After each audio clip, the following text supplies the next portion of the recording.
नमस्कार दोस्तों, स्वागत है आप सभी का परेशान परिवार में। चलिए हम लोग फिर से शुरुआत कर रहे हैं। पिछले 6 महीने करंट अफेयर्स देख रहे हैं और स्टैटिक जीके के प्रश्न लगा रहे हैं जो आपके एग्जाम केवीएस के लिए बहुत ही इंपॉर्टेंट महत्वपूर्ण है। तो आप लोग हमारे साथ जुड़े रहेंगे और तैयारी को बेहतर करते रहेंगे। चलिए शुरुआत करते हैं। उससे पहले एक थॉट है मोटिवेशन के लिए, उसको पढ़ लेते हैं।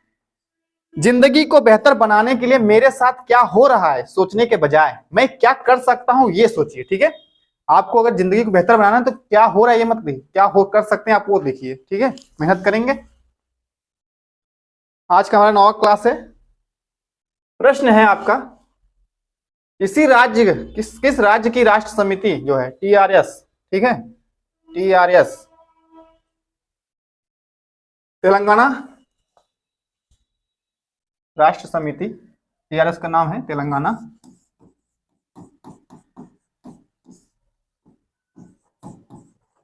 राष्ट्र समिति।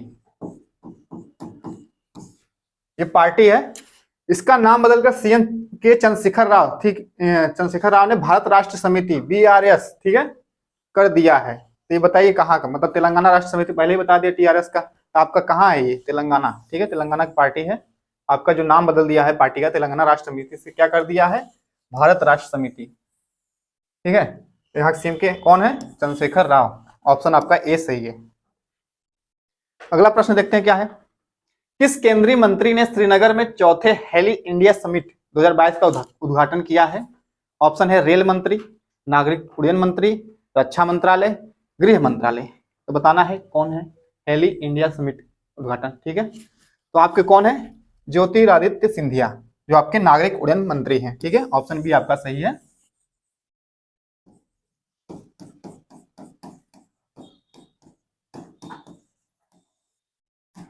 ज्योतिरादित्य सिंधिया जी आपके नागरिक उड्डयन मंत्री हैं। ऑप्शन आपका बी सही है, नागरिक उड्डयन मंत्री। अगला प्रश्न क्या है, कौन सा केंद्रीय मंत्रालय one nation one grid one frequency और one national load dispatch centre NLDC से जुड़ा है। ठीक है, one nation one grid one frequency है और one national load dispatch centre है। ठीक है, तो कौन सा मतलब इससे मंत्रालय किस मंत्रालय से है ये, बिजली मंत्रालय है, संचार मंत्रालय है, विज्ञान और प्रौद्योगिकी मंत्रालय है, और फिर आपका क्या है, इलेक्ट्रॉनिक्स और आईटी मंत्रालय है। तो इसमें one nation one grid, grid मतलब बिजली विभाग में, ठीक है, one frequency one national load dispatch, आपका ऑप्शन पहला ही से है बिजली मंत्रालय। ठीक है, ये आपका स्कीम जो है ऑप्शन ए से संबंधित है। अगला प्रश्न है, संयुक्त राष्ट्र महासभा द्वारा किस सप्ताह को विश्व अंतरिक्ष सप्ताह के रूप में नामित किया गया है। ठीक है, संयुक्त राष्ट्र महासभा द्वारा किस सप्ताह को विश्व अंतरिक्ष सप्ताह, ठीक है, नामित किया गया है। अक्टूबर 3 से 9 अक्टूबर तक, 1 से 7 अक्टूबर तक, या फिर 4 से 10 अक्टूबर तक, या फिर 2 से 6 अक्टूबर तक। तो आपका जो सही आंसर है इसमें आपका ऑप्शन सी, 4 से 10 अक्टूबर तक अंतरिक्ष सप्ताह मनाया जाएगा। ठीक है, ऑप्शन सी आपका सही है, 4 से 10। अगला प्रश्न है, निम्नलिखित में से किसे अक्टूबर 2022 में प्रतिष्ठित एकेडेमिया ऑप्थेल्मोलॉजिकल इंटरनेशनल एओआई जिसे कहते हैं के सदस्य के रूप में चुना गया। ठीक है, आप देखना इसमें कौन से व्यक्ति हैं जिन्हें चुना गया है प्रतिष्ठित एकेडेमिया ऑप्थेल्मोलॉजिकल इंटरनेशनल। ठीक है, डॉक्टर अतुल कुमार हैं, डॉक्टर सुंदरम नटराजन है, या फिर डॉक्टर प्रशांत गर्ग हैं, या फिर डॉक्टर लिंगम गोपाल हैं। आप बता सकते हैं इसमें कौन सा आंसर सही होगा। ऑप्शन आपका इसमें सही, सी सही है। क्या नाम है, प्रशांत गर्ग। ठीक है, ये आपके हैदराबाद के एक क्या कहते हैं उसको, कॉलेज है, वहां के प्रोफेसर हैं।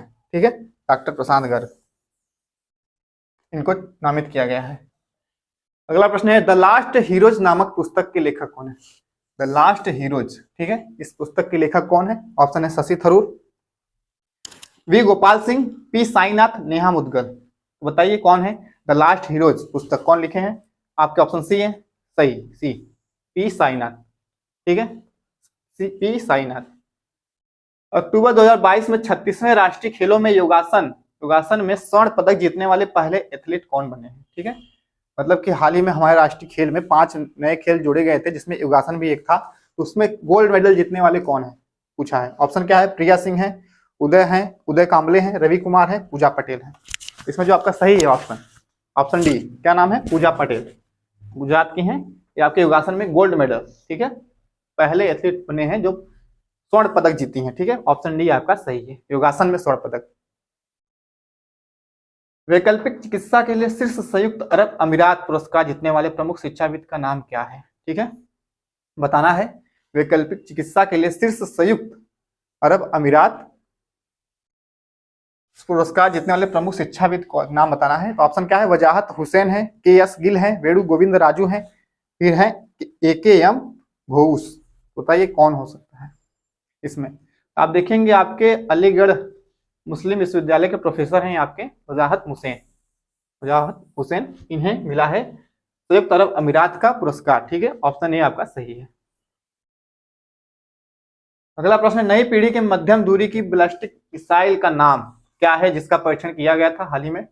आपके उड़ीसा के तट पे इस मिसाइल का परीक्षण किया गया है। नई पीढ़ी की मध्यम दूरी की बैलिस्टिक मिसाइल है आपकी। तो बताइए इसका नाम क्या है? आकाश प्राइम है, नारन प्राइम है, अग्नि प्राइम है, गगन प्राइम है। आपका ऑप्शन जो सही है ऑप्शन सी, अग्नि प्राइम। ठीक है, उड़ीसा के तट पे इसका परीक्षण किया गया था।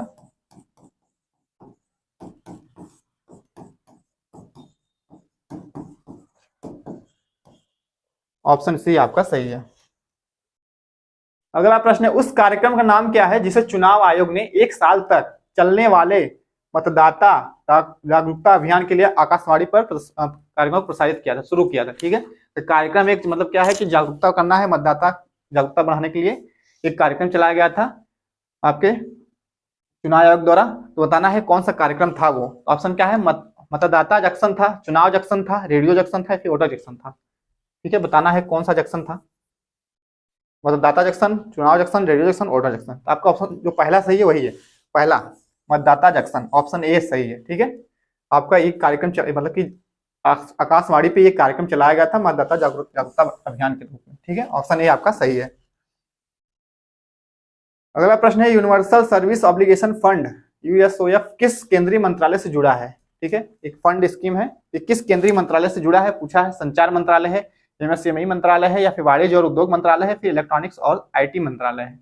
आपका जो यूएसओएफ है ये आपका संचार मंत्रालय, किससे? संचार मंत्रालय से। ग्रामीण सामाजिक क्षेत्र है वहां पे कुछ फंड के रूप में ये निवेश करेंगे अपना। ठीक है, ऑप्शन आपका पहला ए सही है, संचार मंत्रालय। 15वां अंतर्राष्ट्रीय सूफी रंग महोत्सव, ठीक है, कौन सा 15वां है अंतर्राष्ट्रीय सूफी रंग महोत्सव 2022 किस शहर में आयोजित किया जा रहा है? मतलब क्या हो चुका है बताना है। तो सूफी रंग महोत्सव अंतर्राष्ट्रीय कहाँ हो रहा है? सोनीपत में हो रहा है, अजमेर में हो रहा है, विदिशा में हो रहा है, पुरी में हो रहा है। तो आपका जो सूफी रंग महोत्सव अंतर्राष्ट्रीय ये आपका अजमेर में हो रहा है। ठीक है, अजमेर, ऑप्शन आपका बी सही है। अजमेर शरीफ वहां फाउंडेशन एक है आपका चिश्ती, जिसमें अजमेर ये आपका सूफी रंग महोत्सव होता है। ऑप्शन बी आपका सही है। अगला प्रश्न है, राष्ट्रीय आयुर्वेद दिवस किस तारीख को मनाया जाता है? राष्ट्रीय आयुर्वेद दिवस किस तारीख को मनाया जाता है? 22 अक्टूबर, 23 अक्टूबर, 25 अक्टूबर या 24 अक्टूबर को? बताइए किस तारीख को मनाया जाता है राष्ट्रीय आयुर्वेद दिवस? या आपके प्रमुख जो वैद्य हैं आपके धन्वंतरी, उन्हीं की जयंती मनाया जाता है। बताना है किस डेट को मनाया जाता है। ऑप्शन आपका जो सही है इसमें ऑप्शन बी 23 अक्टूबर, ऑप्शन बी 23 अक्टूबर। अगला प्रश्न देखते हैं क्या है, संयुक्त बहुराष्ट्रीय समुद्री अभ्यास का 7वां संस्करण जो आपके IBSAMAR, ठीक है, 10 से 12 अक्टूबर तक किस देश में आयोजित किया गया है? बताना है। एक बहुराष्ट्रीय समुद्री अभ्यास है ये, इसका नाम क्या है? IB समर कहेंगे, IB समर 10 से 12 अक्टूबर तक ये चला है। किस मतलब देश में आयोजित किया गया है? ब्राजील में, भारत में, दक्षिण अफ्रीका में या मॉरिशस में? आप देखेंगे जो सही आंसर इसमें आपका ऑप्शन सी, दक्षिण अफ्रीका। ठीक है, ऑप्शन सी। अगला प्रश्न है, सशस्त्र बल युद्ध हताहत कल्याण कोष, ठीक है, सशस्त्र बल युद्ध हताहत कल्याण कोष जो AFBCWF इसका शॉर्ट फॉर्म है, नामक एक त्रिसेवा कोष में योगदान करने के लिए निम्नलिखित में से कौन सी वेबसाइट 14 अक्टूबर 2022 को रक्षा मंत्री राजनाथ सिंह द्वारा लॉन्च की गई? ठीक है, आपके रक्षा मंत्री राजनाथ सिंह द्वारा ये वेबसाइट को लॉन्च किया गया है किस रूप में? सशस्त्र बल युद्ध हताहत कल्याण कोष के रूप में। ठीक है, इसके तहत कौन सी वेबसाइट है, इसका नाम क्या है पूछा है। तो क्या नाम है? भारत माता के लाल, माँ भारती के सपूत, देश के सपूत या भारत के जवान? इसमें आप देखेंगे जो आपका है ऑप्शन माँ भारती के सपूत, ऑप्शन बी आपका सही है। ठीक है, माँ भारती के सपूत ये आपका वेबसाइट लॉन्च किया गया है, ऑप्शन बी सही है। अगला प्रश्न है, तुलसी तांती जिनकी हृदय गति रुकने से मृत्यु हो गई है, ठीक है। ये तुलसी ताती के बारे में पूछा है, किस पेशे से संबंधित है ये? व्यवसायी हैं, शिक्षक हैं, गायक हैं, चिकित्सक हैं, बताइए। तो ये आपके क्या है? एक व्यवसाय मतलब बिजनेसमैन थे। सुजलाम सुजलाम सुजलाम सुजलाम, इनकी एनर्जी कंपनी थी, एनर्जी लिमिटेड, इसके मालिक थे ये। ठीक है, तो ये आपकी पवन चक्की जो बनती हैं, पवन चक्की चलती हैं बिजली उत्पादन करने के लिए, बड़ी बड़ी, उसके मालिक थे आपके। इनके वो क्या नाम था? इंडस्ट्री का सुजलाम एनर्जी लिमिटेड। आपकी व्यवसाय क्या है? बिजनेसमैन है। अगला प्रश्न क्या है? किस पहल के तहत भारतीय रेलवे ने पहली बार हाई स्पीड व्हील प्लांट विकसित करने के लिए निजी फर्मों को शामिल करने के लिए निविदा जारी की है? ठीक है, क्या है कि भारतीय रेलवे ने पहली बार हाई स्पीड व्हील मतलब पहिया प्लांट अपने भारत में निजी फर्म बनाएगी। तो कहाँ, किसके तहत बनाएगी? स्टार्टअप इंडिया के तहत, मेक इन इंडिया के तहत, या फिर स्टैंड अप इंडिया के तहत, या फिर आत्मनिर्भर भारत के तहत? बताना है किसके तहत बनाएगी ये। तो आपका ऑप्शन इसमें सही है, option B, make in India के तहत। ठीक है, मेक इन इंडिया के तहत बनाएगी ये। और मेक इन इंडिया 25 सितंबर 2014 क्या है इसका, कब इसको लाया गया था? 25 सितंबर 2014। इसी के पहल पे आपकी भारतीय रेलवे द्वारा एक व्हील मतलब कि क्या है, हाई स्पीड व्हील बनाने की एक फर्म की जरूरत है। ऑप्शन बी आपका सही है। अगला प्रश्न है, केंद्रीय रेल मंत्री ने निम्नलिखित में से किस रेलवे स्टेशन पर भारत के पहले एल्युमिनियम फ्रेट रेक का उद्घाटन किया है? एल्युमिनियम फ्रेट रेक, मालगाड़ी में देखेंगे जो लोहे का बनता है ये आपका डिब्बा, इसको आप एल्युमिनियम फ्रेट बनाएंगे। एल्युमिनियम फ्रेट बनाने से मतलब क्या है इसमें, ये आपका इसमें कार्बन, जो कार्बन कटौती क्या करते हैं इसमें, कार्बन उत्सर्जन वो कम रहेगा, क्योंकि इसको बनाने क्या, आयरन जो होता है उसको बनाने के लिए ज्यादा वो जरूरत पड़ती है ईंधन की, तो इसलिए इसमें कम ईंधन की जरूरत पड़ेगी और कार्बन उत्सर्जन कम होगा। इस वजह से इसको क्या है, एल्युमिनियम फ्रेट रेक का उद्घाटन किया है। आपका कहाँ पे? तो आपके अश्वनी वैष्णव जी हैं रेल मंत्री, इन्होंने कहाँ पे किया है? गांधीनगर रेलवे स्टेशन में किया है, आनंद विहार टर्मिनल में किया है, भुवनेश्वर रेलवे स्टेशन किया है, नई दिल्ली रेलवे स्टेशन। आपका जो सही है इसमें ऑप्शन बी सी क्या है, भुवनेश्वर रेलवे स्टेशन में, ऑप्शन सी सही है। ठीक है, अगला प्रश्न देखते हैं क्या है, संयुक्त राष्ट्र दिवस किस तारीख को मनाया जा रहा है? संयुक्त राष्ट्र दिवस किस तारीख को मनाया जाता है? ठीक है, हर साल मनाया जाता है 22 अक्टूबर को, 23 अक्टूबर को, 21 अक्टूबर को, या फिर 24 अक्टूबर को? बताना है। ऑप्शन आपका जो इसमें सही है, संयुक्त राष्ट्र दिवस एक संघ है, इसमें कई देश जुड़े हैं, लगभग 193 आपके देश हैं। तो इसमें जो आपका डेट मनाया जाता है 24 अक्टूबर। ठीक है, 24 अक्टूबर को मनाया जाता है। 24 अक्टूबर 1945 में इसकी स्थापना की गई थी और 24 अक्टूबर को हम लोग संयुक्त राष्ट्र दिवस के रूप में मनाते हैं। अगला प्रश्न है, वेदांत के संस्थापक अनिल अग्रवाल को किस देश में ग्लोबल इंडियन अवार्ड से सम्मानित किया गया? ठीक है, प्रश्न इंपॉर्टेंट है। वेदांत के संस्थापक हैं आपके अनिल अग्रवाल, इनको किस देश में ग्लोबल इंडियन अवार्ड से सम्मानित किया गया? ऑप्शन क्या है, अमेरिका, कनाडा, सऊदी अरब, संयुक्त अरब अमीरात। इसमें आप देखेंगे ये जो अवार्ड इनको मिला है कनाडा द्वारा, कनाडा सरकार द्वारा इनको दिया गया है। ऑप्शन बी आपका सही है, ऑप्शन बी। ठीक है, आज हमने करंट अफेयर देख लिया। अब समान स्टैटिक जी के कुछ प्रश्न है उसको भी देख लेंगे। सुमेलित करना है, देखते हैं, सुमेलित करिए। एक तरफ आपके अभ्यारण्य, एक तरफ स्थान है, कौन सा अभ्यारण्य कहाँ पे है? गिर वन कहाँ है? गुजरात का है, ऑप्शन आपका ए 4 में आएगा। भरतपुर बर्ड सेंचुरी आपका राजस्थान, बांधवगढ़ सेंचुरी मध्य प्रदेश, कांजीरंगा सेंचुरी आपका असम। मिलान हो चुका है, मिला लीजिए। ए का 4 आपके बी में है, इसी ए आपका सही होगा। बी का 1 है, सी का 2 है, डी का 3 है। ऑप्शन आपका बी सही है इसमें। ये अभ्यारण्य आपके स्थान पूछा था, मिलान हो गया। आगे देखते हैं, national bureau of plant genetic resources स्थित है, एनबीपीजीआर, इसका प्लेटफॉर्म है NBPGR. National bureau of plant genetic resources स्थित कहाँ है? नई दिल्ली है, कोलकाता है, मुंबई है, चेन्नई है। तो कहाँ पे स्थित है आप बताएंगे? ऑप्शन आपका इसमें सही है, ऑप्शन पहला ही, नई दिल्ली में इसका मुख्यालय है। पौधों के अनुवांशिकी के लिए ये एक संसाधन मात्र स्थापित किया गया है प्लेटफॉर्म, एनबीपीजीआर आपका नई दिल्ली में। ऑप्शन ए सही है। भारत में मैंग्रोव ज्वारी वन जिसे कहते हैं वनस्पति मुख्यतः पाई जाती है। भारत में मैंग्रोव वन कहाँ पाई जाती है? ऑप्शन क्या है? मालाबार तट है, कच्छ कारण है, सुंदरवन है, दंडकारण्य है। आप देखेंगे मैंग्रोव वन ज्यादातर हमारे कहाँ पाए जाते हैं?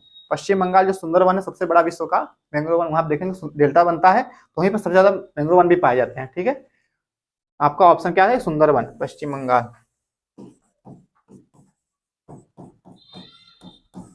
ऑप्शन आपका सी।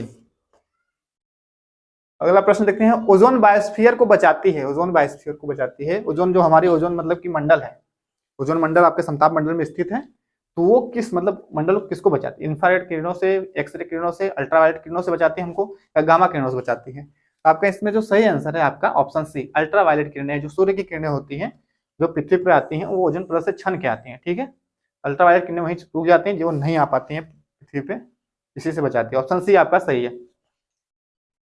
अगला प्रश्न है, विश्व में सर्वाधिक लवणता पाई जाती है, लवणता मतलब खारापन, ग्रेट साल्ट लेक, मृत सागर में, प्रशांत महासागर में, वान झील में। इसमें आपकी जो सर्वाधिक लवणता पाई जाती है कहाँ पाई जाती है? ऑप्शन आपका डी सही है, वान झील, टर्की की वान झील। लगभग 330%, एक मतलब लीटर में 330% क्या रहेगा? नमक रहेगा। ठीक है, ये टर्की की वान झील है। ग्रेट साल्ट लेक, इसका 220 है %, ये आपका यूएसए में है, यूएसए में है। मृत सागर आपके जॉर्डन की है, जॉर्डन इजराइल के बॉर्डर पे है, इसमें भी लगभग 238% लौटता है। आपका जो सही है, सबसे ज्यादा लौटता कहाँ है? वान झील, टर्की की वान झील में। ऑप्शन डी आपका सही है। प्रश्न है, एक देशांतर से दूसरे देशांतर के बीच कितना समय अंतराल होता है? मतलब एक देशांतर, जो देशांतर रेखा होती है उसके दूसरे देशांतर के बीच में कितना समय अंतराल बनाया गया है एक पैमाने के रूप में? तो बताइए, 4 मिनट है, 1 मिनट है, 15 मिनट है, 12 घंटे। इसमें देखेंगे जो हमारे पृथ्वी पे देशांतर रेखा खींची गई है ध्रुवों को मिलाने वाली, एक इनकी संख्या 360 है। कितनी है? 360। हर 1 डिग्री पे एक रेखा खींची गई है, और 1 डिग्री से दूसरे डिग्री पे जाने के लिए, ठीक है, 1 डिग्री बराबर 4 मिनट, तो 1 डिग्री से दूसरे डिग्री के बीच में जो समय लगता है 4 मिनट का समय लगता है। ठीक है, लगभग अगर 15 डिग्री चलेगा तो 1 घंटा समय लग जाएगा। ठीक है, तो आपका जिसमें है क्या है, एक देशांतर से दूसरी देशांतर, यही एक देशांतर रेखा दूसरे देशांतर रेखा के बीच में कितना समय लगा? 4 मिनट का। ऑप्शन आपका पहला सही है। अगला प्रश्न है, बाब अल मंडेब जल संधि निम्नलिखित में से किन सागरों को जोड़ती है? ठीक है, जल संधि जो 2 बड़े सागरों को जोड़ती है, महासागरों को जोड़ती है, उसे जल संधि कहते हैं। तो बताना है, बाब अल मंडेब जल संधि निम्नलिखित किन 2 सागरों को जोड़ती है? लाल सागर एवं ओमान की खाड़ी है, फारस की खाड़ी एवं ओमान की खाड़ी है, लाल सागर एवं अदन की खाड़ी है, ओमान की खाड़ी एवं अदन की खाड़ी है। इसमें आप देखेंगे जो जोड़ती है, किसको जोड़ती है? लाल सागर। कंफ्यूज प्रश्न है, कुछ सब नाम सेम लग रहा है लेकिन अलग अलग है। देखेंगे आप, ऑप्शन सी सही है आपका, लाल सागर और अदन की खाड़ी, ठीक है, इसको जोड़ती है। ठीक है, ऑप्शन आपका सी सही है। जो आपकी फारस खाड़ी है, ओमान की खाड़ी है आपकी, ये हारमुज जल संधि जोड़ती है। ऑप्शन बी,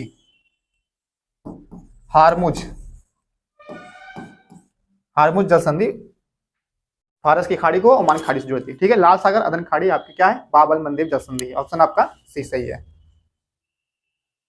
अगला प्रश्न है, भारतीय उपमहाद्वीप पर ग्रीष्म ऋतु में उच्च तापमान एवं निम्न दाब होता है। हिंद महासागर में वायु का आकर्षण करते हैं, जिसके कारण प्रभावित होती है, क्या होती है?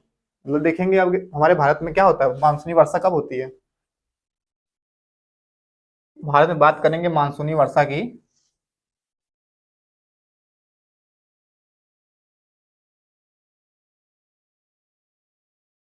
इसमें आप देखेंगे नीचे आपका क्या है? हिंद महासागर है, हिंद महासागर।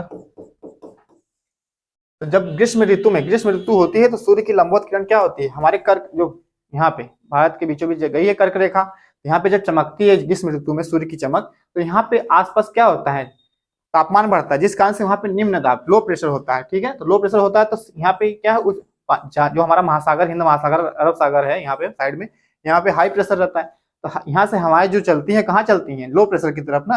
यहाँ से जब पवन जो चलेगी, हवाएं चलेंगी, यहाँ से दक्षिण से पश्चिम, क्या है ये, दक्षिण पश्चिम चल रही है, ये जाएंगी जब यहाँ से पानी लेकर लो प्रेशर की तरफ, तो यहाँ पे मानसून, इसे दक्षिण पश्चिम मानसून कहते हैं, जो बरसात करती है। ग्रीष्म ऋतु की जो बाद वर्षा ऋतु आती है, इसी समय यहाँ पे बरसात होती है, समझिए, जब लो प्रेशर बनता है भारत के बीचों बीच, तो इस कारण से यहाँ पे दक्षिण पश्चिम मानसून पानी लेकर यहाँ वर्षा करता है। ठीक है, तो आप देखेंगे इसमें क्या है, ऑप्शन दक्षिण पूर्व मानसून आता है, दक्षिण पश्चिम मानसून आता है, व्यापारिक हवाएं होती हैं, पश्चिमी हवाएं नहीं, या क्या है दक्षिण, नीचे क्या है दक्षिण है, और इस साइड क्या है पश्चिम, दक्षिण पश्चिम से जाती हैं ये हवाएं, आपकी क्या है मानसून है, दक्षिण पश्चिम मानसून है। ऑप्शन आपका बी सही है। अगला प्रश्न है, भारत में सबसे बड़ी अलवण जल झील निम्नलिखित में से कौन सी है? अलवण झील, लवड़ी नहीं है, अलवण झील है मतलब मीठे पानी की झील, ठीक है, बताना है। चिल्का, लोकटक, डल, उलर, सबसे बड़ी झील पूछा है, कौन सी है? आपको ऑप्शन जिसमें सही है, ऑप्शन क्या है? ऑप्शन डी सही है, उलर, जम्मू कश्मीर की उलर झील, जम्मू कश्मीर। चिल्का झील आपकी खारे पानी की है, उड़ीसा में है, उड़ीसा। और सबसे बड़ी खारे पानी की झील जो आपकी है राजस्थान की सांभर झील है। क्या है? सांभर झील, सांभर झील है।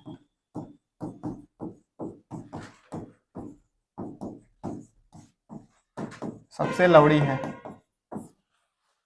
इसमें आपका जो सही है ऑप्शन डी, लोकटक आपका एक केबुल लामजाम नेशनल पार्क जो है इसी पे है, मणिपुर में, मणिपुर। डल आपका जम्मू कश्मीर है, जम्मू कश्मीर। अगला प्रश्न देखते हैं क्या है। भारतीय इतिहास में 1912 का ऐतिहासिक महत्व क्या था? बताना है 1912 का ऐतिहासिक महत्व क्या था? महात्मा गांधी की मृत्यु हुई थी, या फिर बंगाल विभाजन हुआ था, या फिर राजधानी का कोलकाता से दिल्ली स्थानांतरण हुआ था, इनमें से कोई नहीं। तो बताइए क्या होगा? जो भारतीय इतिहास में हमारे 1912 डेट इंपॉर्टेंट होती है, किस वजह से इंपॉर्टेंट है? तो आपका ऑप्शन जो सही है इसमें क्या सही है? जॉर्ज पंचम जब दिल्ली दरबार लगा था 1911 में, जॉर्ज पंचम जब आया था भारत में, तो उस समय क्या हुआ था, दिल्ली दरबार में ही घोषणा की गई थी कि राजधानी को बदला जाए। तो 2012 में ही राजधानी कोलकाता जो हमारी थी उसको दिल्ली लाया गया, ठीक है। तो ऑप्शन आपका सी इसमें सही है। और 30 जनवरी 1948 में महात्मा गांधी की मृत्यु हुई। 30 जनवरी 1948 में ही महात्मा गांधी की मृत्यु हो गई थी। बंगाल विभाजन 20 जुलाई 1905 है, 20 जुलाई 1905 में घोषणा कर दी गई थी बंगाल विभाजन की, ठीक है। राष्ट्रवादी मतलब कि जो हो रही थी वहां पे बंगाल में, जिसके मतलब तोड़ने के लिए वहां पे राष्ट्रीय हितवादी बन रहे थे सब लोग, तो उसको तोड़ने के लिए मतलब खंडन करने के लिए बंगाल विभाजन किया गया था 20 जुलाई 1905 में। आपका ऑप्शन जो सही है इसमें राजधानी को का कोलकाता से दिल्ली से स्थानांतरित करना, ठीक है। ऑप्शन सी आपका सही है। अगला प्रश्न है, सूची 1 को 2 से मिलाना है, देखते हैं क्या है सही इसमें। ये आपके 1857 की क्रांति है, उससे संबंधित क्या है? सब नेता नेतृत्व करने वाले हैं, बताना है। ग्वालियर व कालपी, कालपी से कौन नेतृत्व कर रहा था? ग्वालियर और कालपी, ग्वालियर और कालपी से देखेंगे आपके तात्या टोपे, ठीक है, तात्या टोपे। इलाहाबाद से आप कौन थे? इलाहाबाद से कौन थे?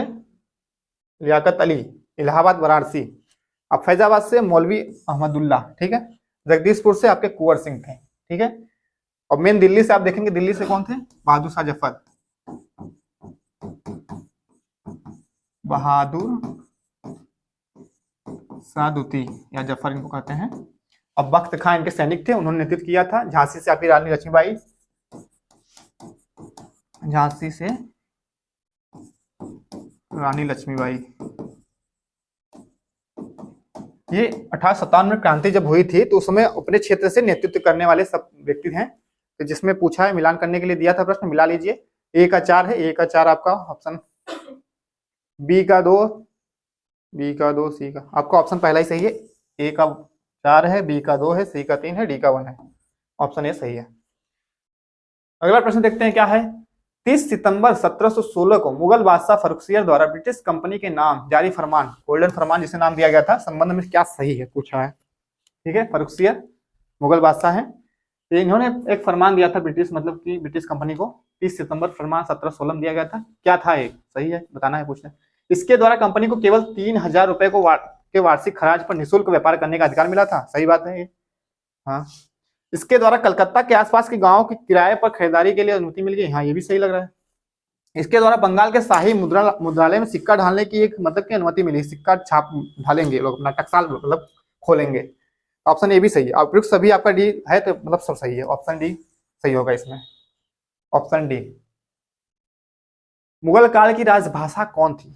बताइए कौन सी, मतलब मुगल काल में कौन सी भाषा बोली जाती थी, बताना है। उर्दू, हिंदी, अरबी, फारसी।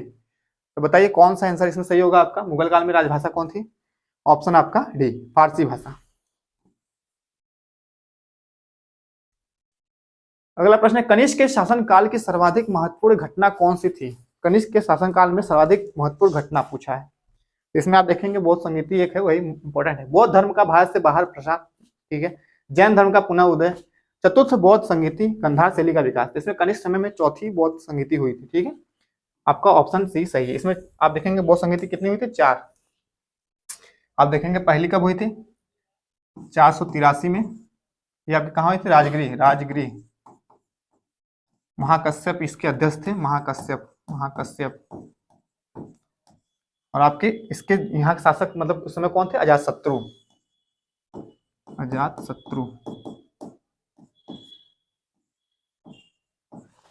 दूसरी आपकी हुई थी 383 में। ये आपकी कहाँ हुई थी, वैशाली में। वैशाली। साबकमीर इसके अध्यक्ष थे, साबकमीर। और इसके वहां के शासक कब थे, शासक कौन थे आपके, कालाशोक।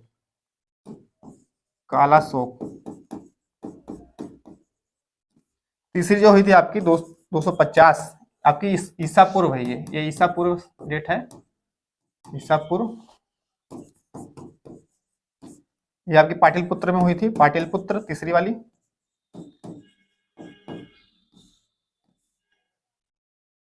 आपके इसमें जो अध्यक्ष किए थे मोगलीपुत्र तीस, क्या नाम है, मोगलीपुत्र तीस।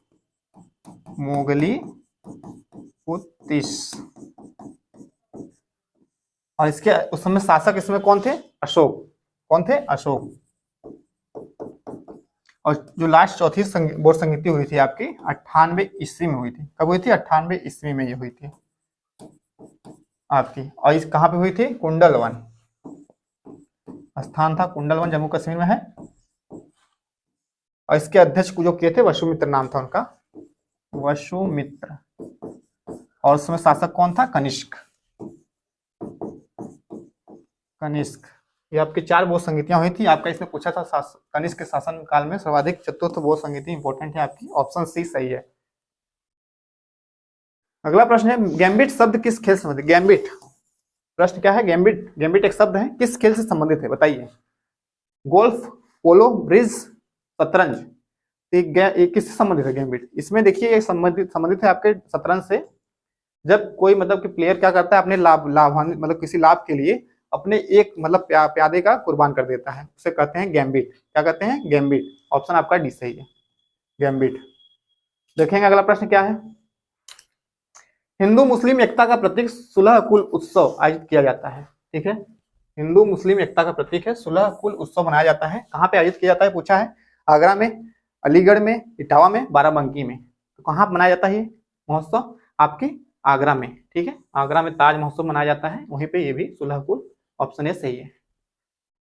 अगला प्रश्न है, भारत की राष्ट्रीय आय में सर्वाधिक योगदान किसका है। अगर भारत की राष्ट्रीय आय में पूछा जाए योगदान किसका है सर्वाधिक, किस क्षेत्र का, प्राथमिक क्षेत्र का, द्वितीय क्षेत्र का, तृतीय क्षेत्र का, या फिर सभी के बराबर क्षेत्र है, मतलब बराबर का हिस्सा है। नहीं, भारत का राष्ट्रीय आय में देखेंगे सबसे सर्वाधिक योगदान किसका है, आपके तृतीय क्षेत्र, मतलब सेवा क्षेत्र जो आपकी है, क्या है, सेवा क्षेत्र है। प्राथमिक क्षेत्र में आपका कृषि है और द्वितीय क्षेत्र में आपका उद्योग धंधा है।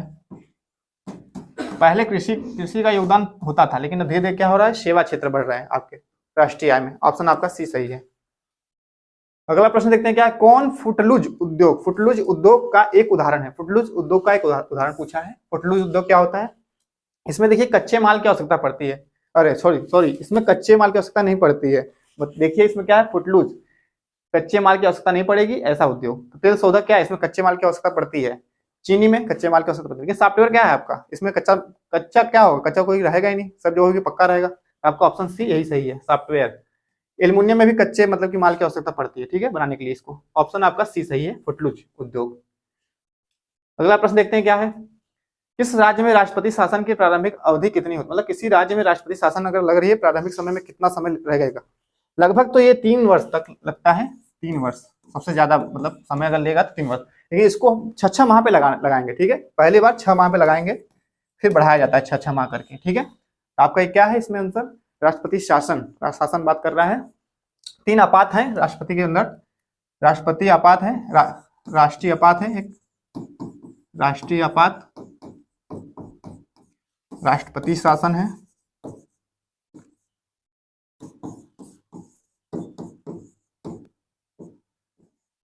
वित्तीय आपात है एक। आपके संविधान में इसके अनुच्छेद दिए गए हैं 352 आपका कौन सा है, राष्ट्रीय आपात है। 356 आपका राष्ट्रपति शासन है। और वित्तीय आपात क्या है, 360 है। ठीक है, तो आपका जो पूछा है राष्ट्रपति शासन पूछा है, तो राष्ट्रपति शासन जो लगता है 3 वर्ष में ज्यादा स्तर लगता है, 3 वर्ष ज्यादा समय तक, लेकिन 6 माह के लिए लगता है ये। ठीक है, आपका इसमें ऑप्शन क्या है सही, ऑप्शन सी सही है। और सबसे ज्यादा बार राष्ट्रपति शासन किस राज्य में लगा है, आपके उत्तर प्रदेश में 10 बार, उत्तर प्रदेश में 10 बार। और समय अगर पूछा जाए तो सबसे ज्यादा तो पंजाब में लगा है सबसे ज्यादा समय तक, लेकिन काउंटिंग करेंगे तो 10 बार लग जाए, उत्तर प्रदेश 10 बार लग गया है। ठीक है, और राष्ट्रीय आपात युद्ध बाढ़ आक्रमण जो होता है उसकी वजह से लगता है, ये अब तक 3 बार लग चुका है। ठीक है, कब कब लगा है आप देखेंगे इसको भी, राष्ट्रीय आपात कब कब लगा है आपका 1961, 1972, 1975, ये आपका 3 बार। एक बार भारत चाइना युद्ध हुआ था, एक बार भारत पाकिस्तान, और एक बार कुछ अशांति के कारण 3 बार ये लग चुका है आपका। वित्तीय आपात आपका अभी तक 1 बार भी नहीं लगा है। ठीक है, तो आपका राष्ट्रपति शासन का प्रश्न था, आपका 6 माह वाला है, कम से कम इसकी अवधि होती है कितनी, 6 माह। ऑप्शन सी सही है। अगला प्रश्न देखते हैं क्या है, प्रत्यक्ष निर्वाचन किसे कहते हैं, प्रत्यक्ष निर्वाचन किसे कहते हैं, पूछा है प्रश्न। प्रत्यक्ष रूप से निर्वाचन क्या होता है, निर्वाचन मंडल द्वारा प्रतिनिधि चुनना, अभिजात वर्ग द्वारा प्रतिनिधि चुनना, या फिर जनता द्वारा प्रतिनिधि चुनना, या फिर में से कोई नहीं। तो क्या होता है प्रत्यक्ष निर्वाचन, क्या होता है, जनता द्वारा अपने ही मतलब कि जनता में से किसी एक को चुनने के लिए। ठीक है, उसे क्या कहते हैं, प्रत्यक्ष निर्वाचन प्रणाली होती है। ठीक है, जनता द्वारा प्रतिनिधि चुनना, ऑप्शन सी आपका सही है इसमें। आज का आखिरी प्रश्न यही था। तो ठीक है, आज हमने देख लिए करंट अफेयर्स के प्रश्न देखे हैं, स्टैटिक जीके के प्रश्न देखे हैं। वैसे ही हम लोग अपनी तैयारी को करते रहेंगे। आप लोग हमारे क्या करेंगे, पहले चैनल को सब्सक्राइब करेंगे, अगर सब्सक्राइब नहीं किए हैं तो सब्सक्राइब कर लेंगे, और वीडियो को ज्यादा से ज्यादा लाइक करें, और कोई भी डाउट हो तो कमेंट बॉक्स में जरूर पूछें। ठीक है, आप सभी का बहुत बहुत धन्यवाद।